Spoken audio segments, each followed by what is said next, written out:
வணக்கம் நண்பர்களே, happy Sunday. இன்றைக்கி ஃபஸ்ட்டு மார்ச். சண்டேனால் பாப்பா லஞ்ச் பாக்ஸ் கிடையாது.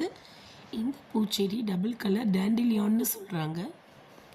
செடியோட விலை 50 ரூபா தான். இது லைட் பிங்க் வித் ஒயிட் கலரில் டபுள் ஷேடில் இருந்துச்சு. மண்ணும் அந்த பாட்டும் தனியாக 100 ரூபா ஆச்சு. நான் ஒரு 4 புது செடிகள் வாங்கியிருக்கேன்.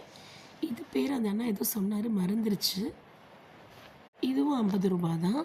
இது கூட லைட் மில்க் பிங்க், அதாவது ரோஸ் மில்க் பிங்க்குள்ளே இருக்கிற ரோஸ் பூவும் வாங்கியிருந்தேன். இந்த பட் ரோஸ் ஆல்ரெடி காமிச்சிருக்கேன். ரோஸ் செடி வாங்கிட்டு வரும்போது 4-5 இருந்துச்சு. ஒன்று மட்டும் கொஞ்சம் காஞ்சிருச்சு.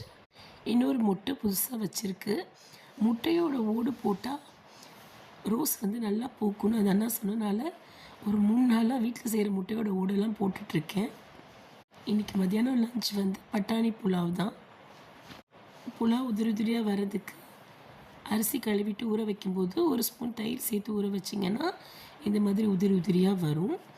தொட்டுக்கிறதுக்கு காலிஃப்ளவர் பொரியல், வெறும் வெங்காயம், ஒரு தக்காளி போட்டு நல்லா வதக்கிட்டு பிளான்ச் பண்ணி வச்சுருக்கிற காலிஃப்ளவர் சேர்த்துட்டு மிளகாத்தூள், மஞ்சள் தூள், தனியாத்தூள் மட்டும் சேர்த்து லேசாக தண்ணி தெளித்து வேக விடணும். இது கூட புதினா துவையல், கொஞ்சோண்டு மல்லியும் சேர்த்துருக்கேன். தண்டெல்லாம் வேஸ்ட் பண்ணாமல் முடிஞ்ச அளவுக்கு ரூட் வரைக்கும் வெட்டிட்டு மண் போக அலசிட்டு ஒரு சின்ன நெல்லிக்காய் சைஸ் புளி, காஞ்ச மிளகாய், உளுந்து வறுத்து சேர்த்து அரைக்கிறது. துவையல் அரைக்கும்போது உப்பு சேர்த்துட்டு கொஞ்சம் கொரகொரப்பாக அரைச்சிங்கன்னா டேஸ்ட் நல்லாயிருக்கும். உங்கள் வீட்டில் என்ன சாப்பாடுன்னு கமெண்ட்டில் சொல்லுங்கள்.